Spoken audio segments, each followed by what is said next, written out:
Welcome everybody. This is Dan Goodwin. This is the God's Final Jubilee program. Good to have you with us today.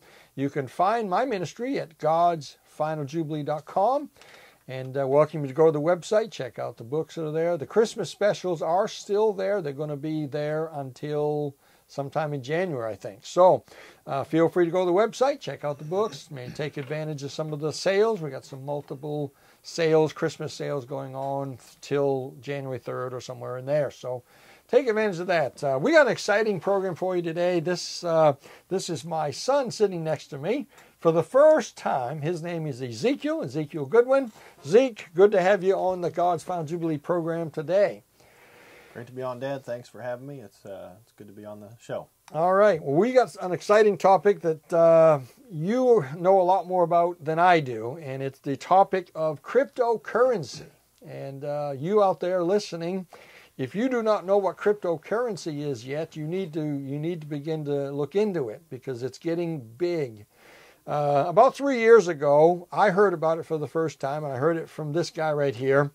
And he was telling me about something called Bitcoin. Bitcoin. All you gotta do is Google it. It's all over the internet. In fact, it's all over the news. It's on the stock market now. They've got a futures market for Bitcoin. Bitcoin has absolutely gone nuts. Now, Bitcoin, when I heard about it, when Zeke told me about it about 3 years ago, I wished I'd have bought a ton of it because it was $300.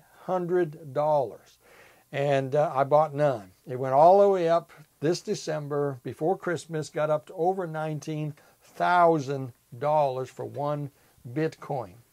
And now it's settled down. It's 16.5 or something like that now, 16,500.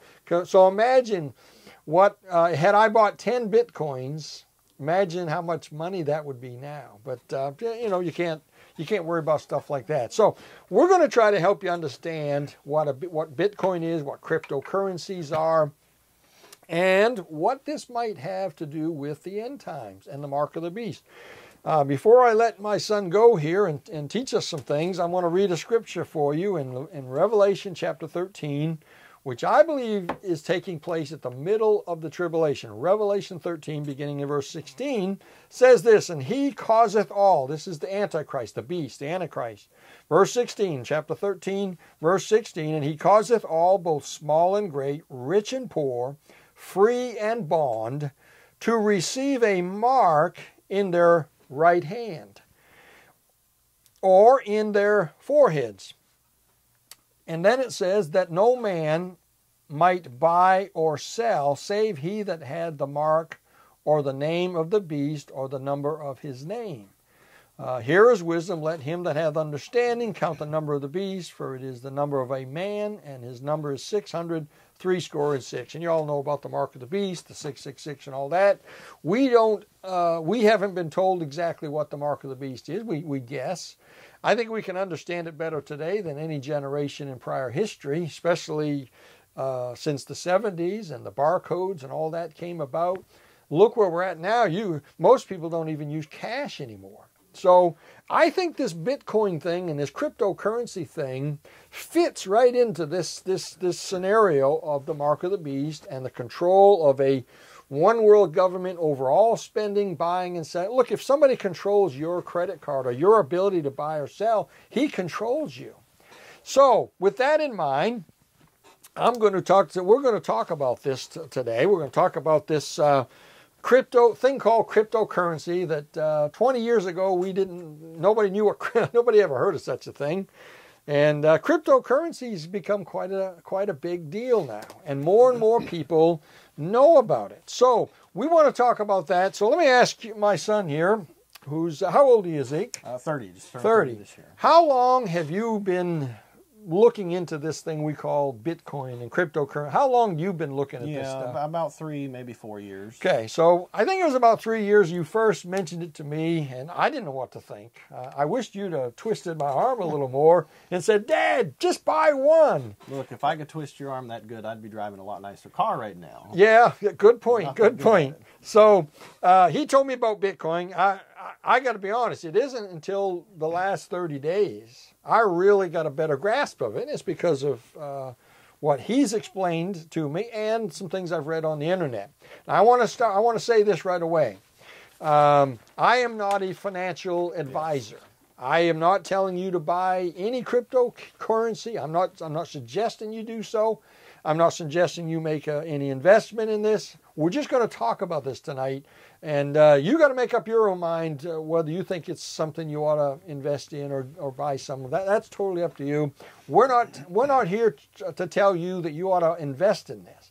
I'm here to explain to you as best as we can what this stuff is, what it might mean, and what it might be going to do in the near future. So, like I say, had I bought this 3 years ago, my goodness, for $300, if I'd have bought one, I'd have had $19,000 for just one. So that's how amazing this has gone in recent weeks. How fast it has took off. So let me ask a couple of questions here to my son, and my question hopefully will help you out there. Let's see, where's the first question here? Is it on the other side? All right, on the other side. No, not that one. Just ask me what it is. It's all right. What is cryptocurrency? Now, Bitcoin is just one of many. How many cryptocurrencies are there now? Right. There's over 1,000 cryptocurrencies, and throughout this conversation between my dad and myself, we're going to interchange three words: Bitcoin, blockchain, and cryptocurrency. They're going to be interchanged a lot. Okay. Now, they each mean a slightly different thing, but they all have a very similar meaning. And when we say blockchain, Bitcoin, or cryptocurrency, we interchange them a lot. Cryptocurrency is very simply, it's digital currency. Digital currency. And, you consider paper money and silver and gold coins to be hard currency or physical currency, and cryptocurrency is just simply a digital version of a money. Of money. All right. Now, before you go any further, let me make sure people understand. In a sense, our dollar also has a side that is digital, right? Yeah, our dollar, most major world currencies have a digital version. In fact, there's actually only about I'm not positive about this, but I believe there's only about $1 trillion worth of U.S. currency. In other words, paper money, if everybody went to the bank to draw out their money, cash in their stocks, all that, there's not enough money for everybody, right? So certainly not. Nowhere near. Most of the currency, the dollar bills, I got some in my pocket here. I got some currency. My son's already got his hand out. See, I got some. This is currency. This is money that you and I know is not worth the paper it's written on. We just, people just value it like it is. But there's nothing backing this up. The Federal Reserve prints this stuff, but there's not enough of this printed to cover all the money out there. That's because, as I have said on other programs, we are already a cashless society, but they still allow us to use this. The day is coming when this will no longer be allowed. I think they'll give us 60 days or something to cash these in, and if you don't cash them in, they'll be worth nothing. But it's already a digital currency. You go to the store and you use your credit card or PayPal, whatever you use. It's digital. It's all done digitally without the transfer of anything on paper. So, in a sense, the U.S. dollar, the Federal Reserve, and the currencies of Russia and China and everybody else, it's already a digital cryptocurrency to some degree.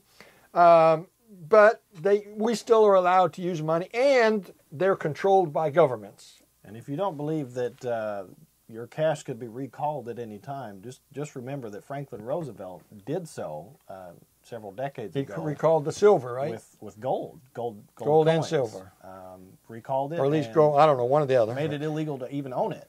Had it all recalled. So cash could be recalled. He's absolutely right there.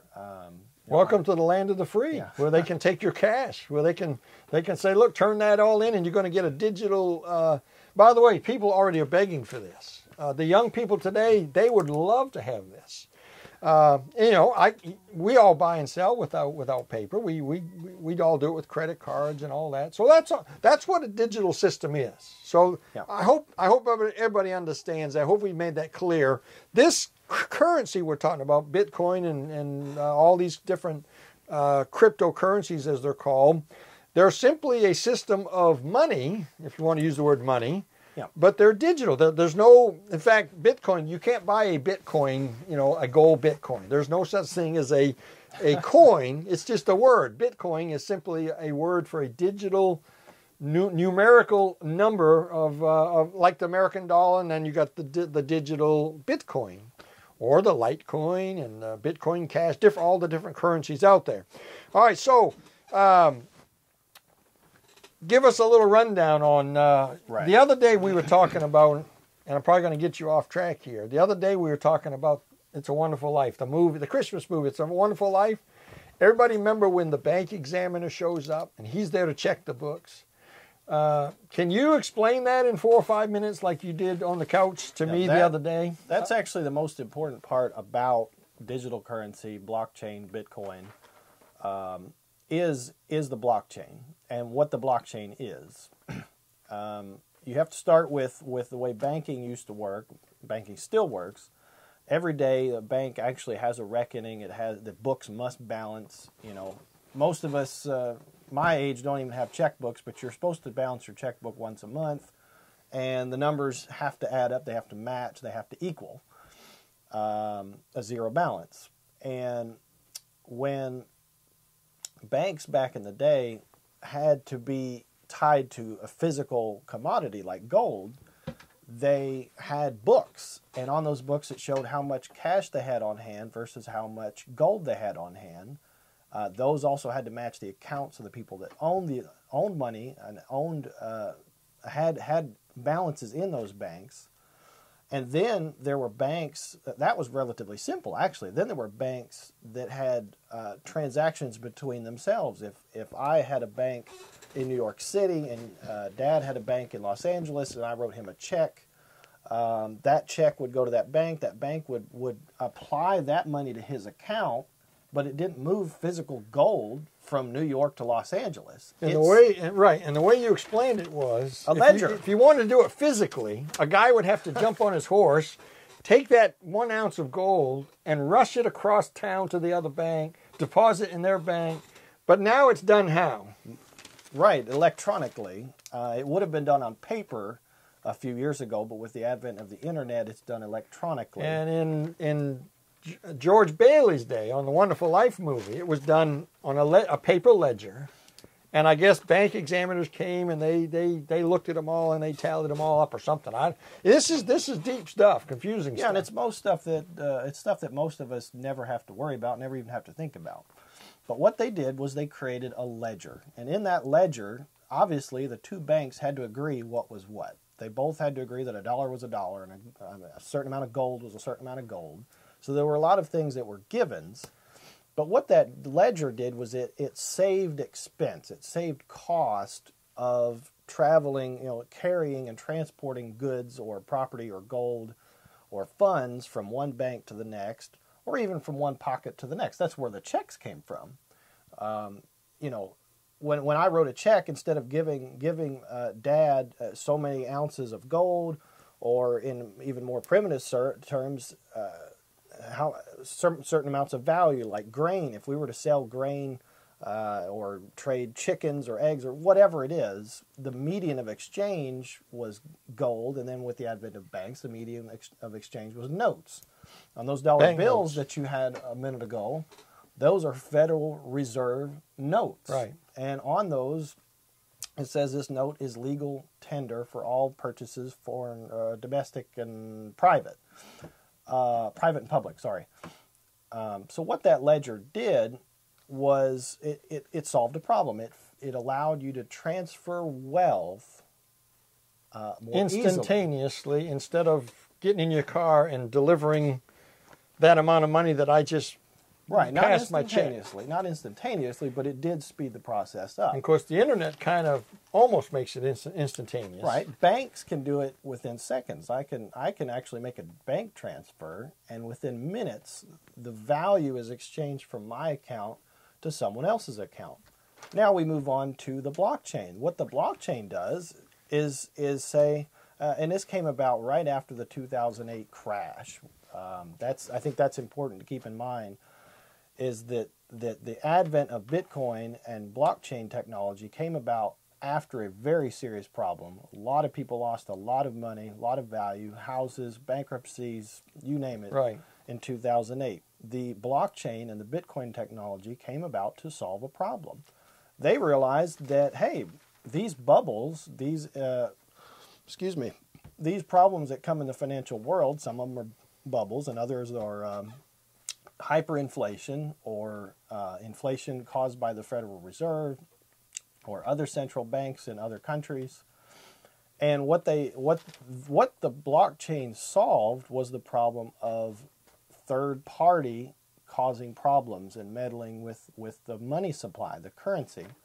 The blockchain's technology says we don't need a third party to come in and decide who has what or who can spend what money and where.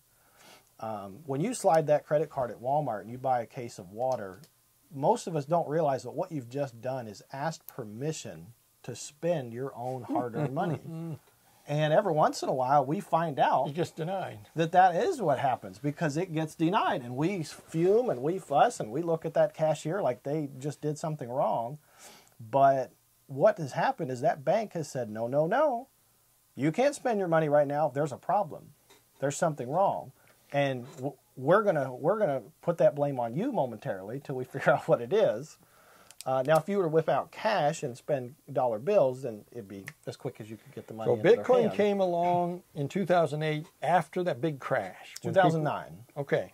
So which was not long after the crash of '08. Right. A handful of people got together and started writing the code for what's called the white paper.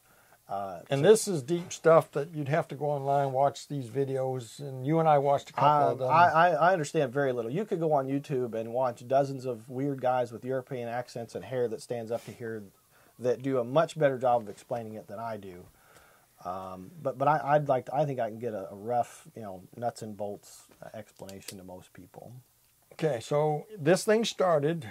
There's a guy who started this that nobody knows who he is. It's kind of a mystery, and which is another. That's for another time. We can talk about that. But there were some other people who got involved and built this thing, and it took off. It started out as pennies, right? Less than pennies. Less than pennies. Yeah.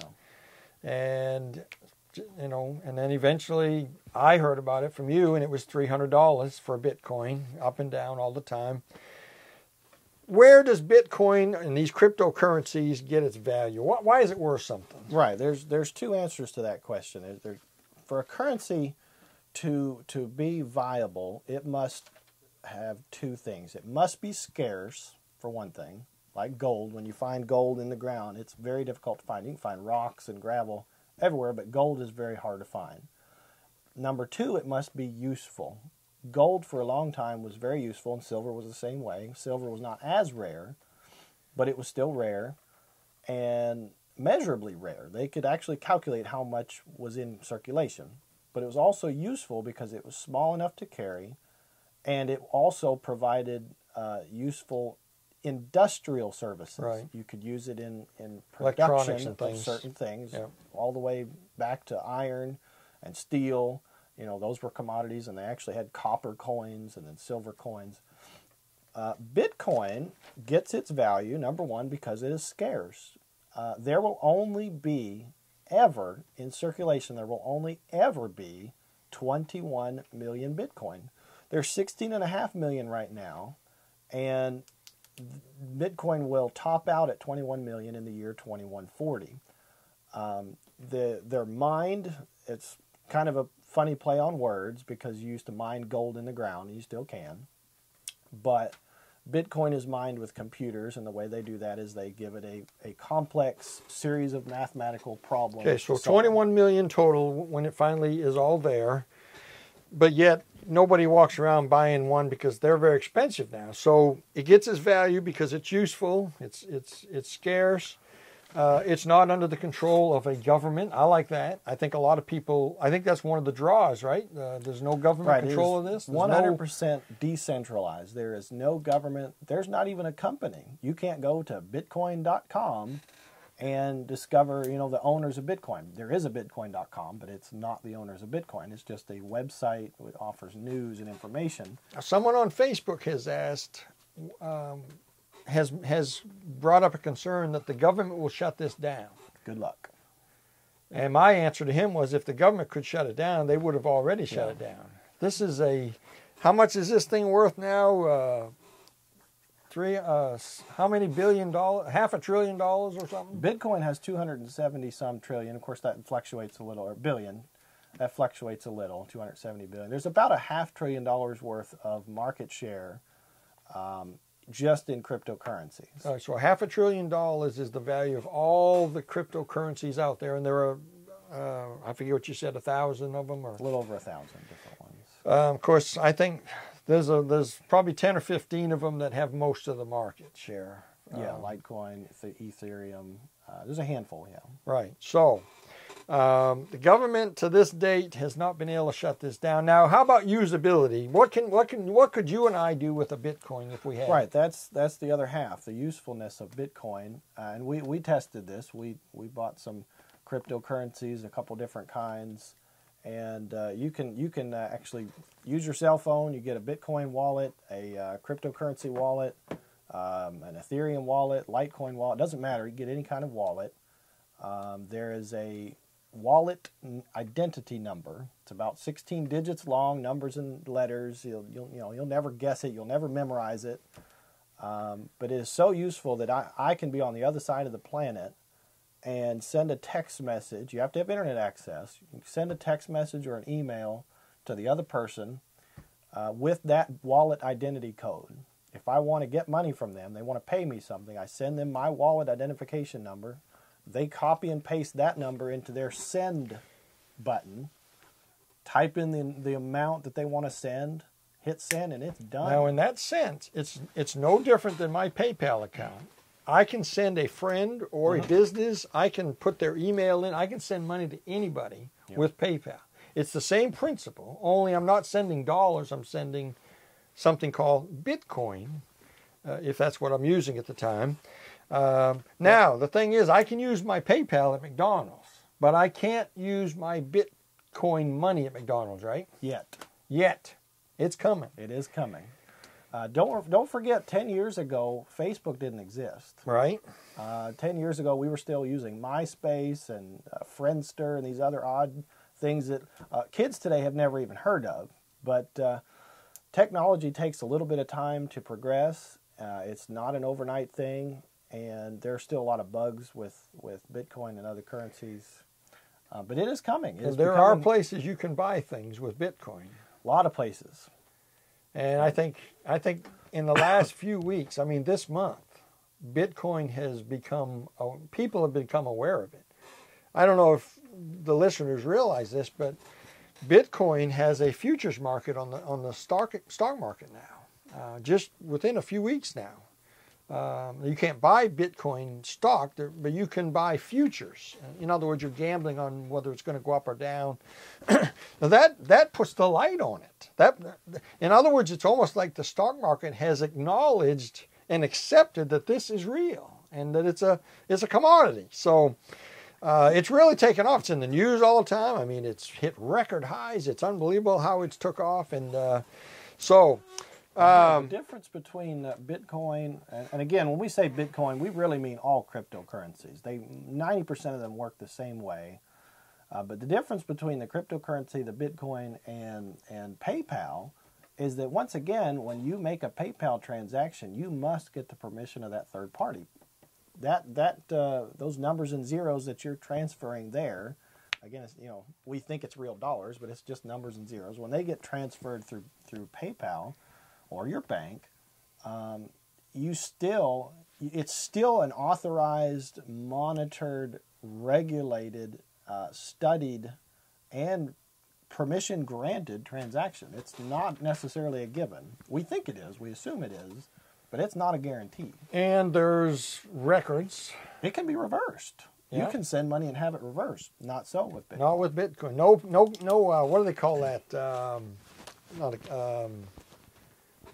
I forget what you call it. Oh, a chargeback.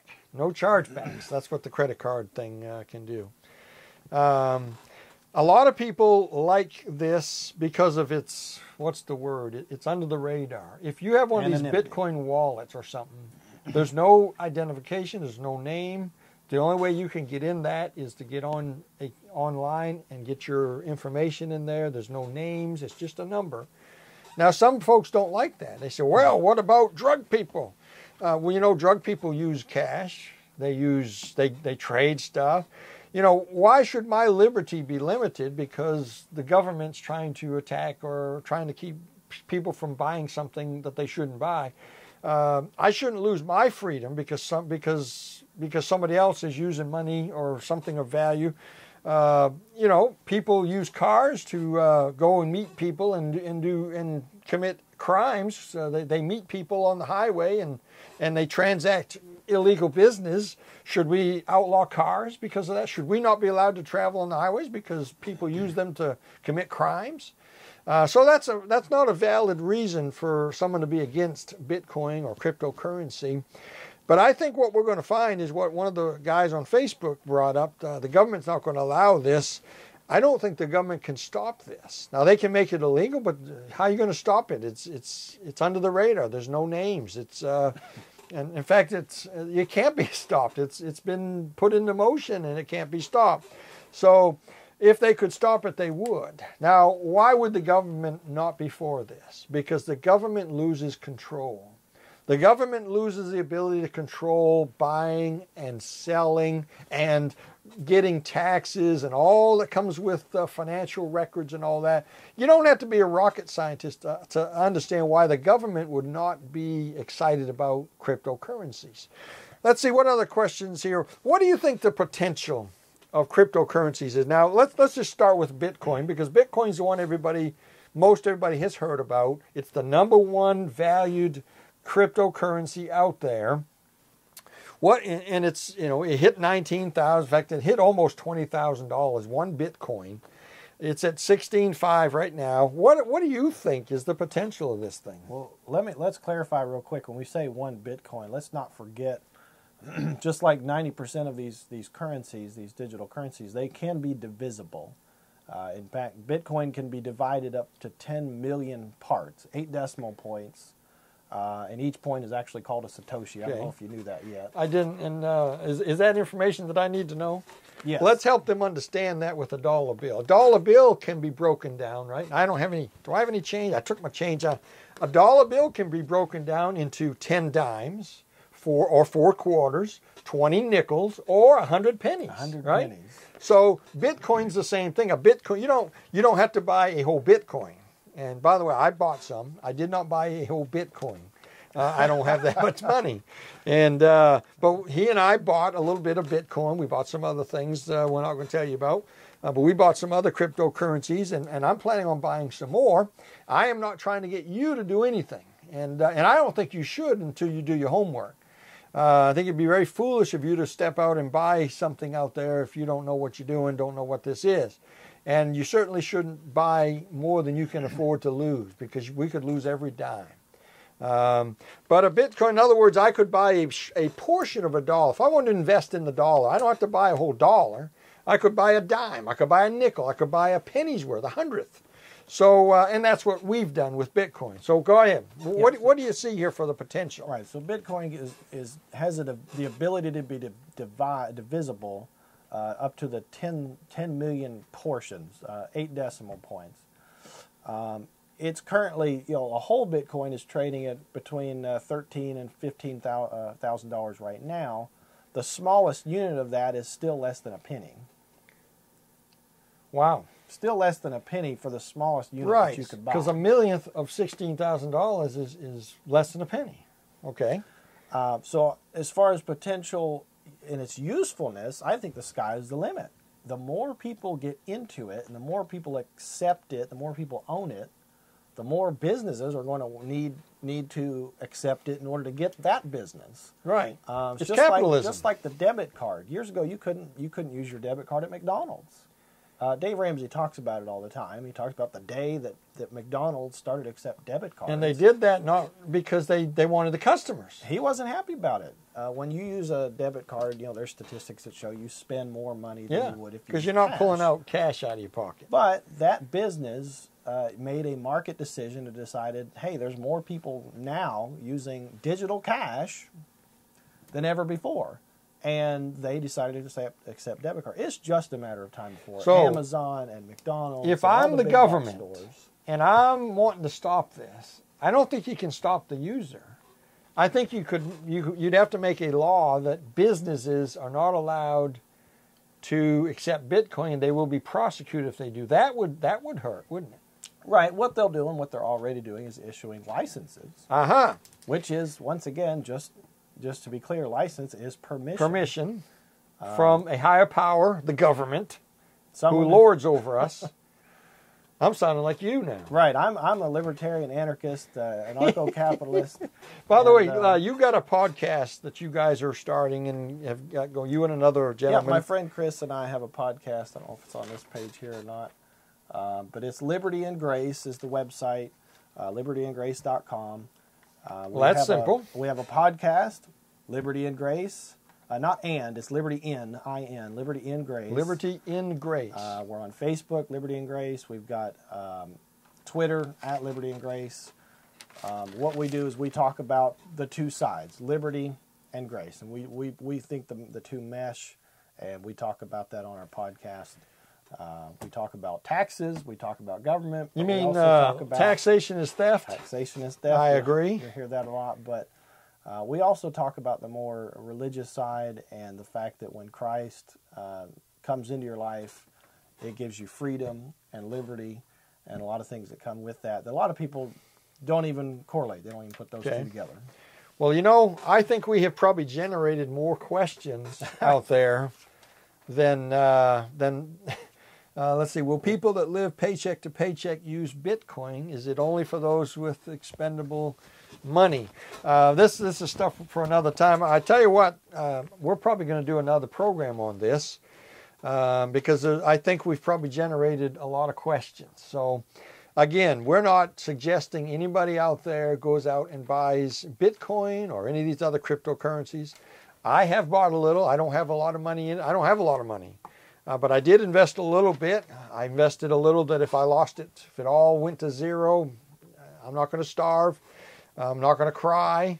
I would not put much money in this. There's still a lot of unknowns here, isn't there? Yeah, it's in its infancy. It's brand new. Somebody corrected me. Facebook's been around since 2004.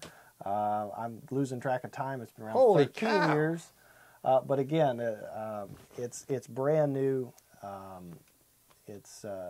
There's still many problems that need to be solved. There are things called forks that are going on right now. There's a new Bitcoin called Bitcoin Cash.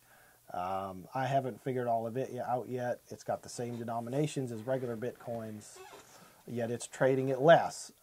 But again, it was created to solve a problem, and that problem was slow transaction times with regular Bitcoin. There's other problems with it. And the other problem is it hasn't leveled out yet. It's fluctuating volatile very quickly, yes. So if I was to sell you something for Bitcoin money, or if you want to call it that, I would probably want to hurry up and sell my Bitcoin for cash because the dollar's pretty much stays the same, although we're losing money on it all the time, but inflation. But Bitcoin might lose $3,000 by tomorrow morning. And so if I sold you a car for $10,000 in Bitcoin, I might lose $3,000 of that overnight. That's my problem with it. So I'm in this for an investment thing, not a necessarily go to use it thing. Although I see it leveling off eventually and becoming set at something. It's always going to fluctuate a little. But I don't think we know what it's going to do yet. I don't think we know for sure. I think there's a better chance that it goes higher than that it goes lower, but I don't know. With increased demand becomes an increase in value. That's a given. That's simple economics. And I think the last 6 months has proven that there is a huge amount of demand for it based on the fact that it's hit the news more, just the fact that more people are becoming aware of it. I mean, I've asked people this week if they know what Bitcoin is. Oh, I've never heard of that. I don't know what that is. Mind-boggling to me because I follow it on Facebook every day. But with the increase in the knowledge of it will come the demand, and with the demand will come the value. And again, it solves problems. People can trade as more and more people put up a sign, "We accept Bitcoin." Yes. I think this will change overnight. That would be huge. Yeah. And I think that's when the government may try to intercede. I don't know. We'll just have to see what happens. But we're going to have to shut her down. But I do want to say this again. I think the principle of Bitcoin, now whether it's Bitcoin or some other cryptocurrency, I believe that is what the world government is going to use in the end times during the tribulation period. I really do. In fact, I believe our dollar right now is a crypto digital currency that is controlled by a central government called the Federal Reserve. That is somewhat controlled by us, but they're kind of an entity unto themselves that came about in 1913. And our government lasted over 100 years without the Federal Reserve and all that came with it, and the control and the printing of fiat money and worthless, valueless money here. So, but if you've got any of that worthless, valueless money that you don't need, send it my way, because it's still got some value, right?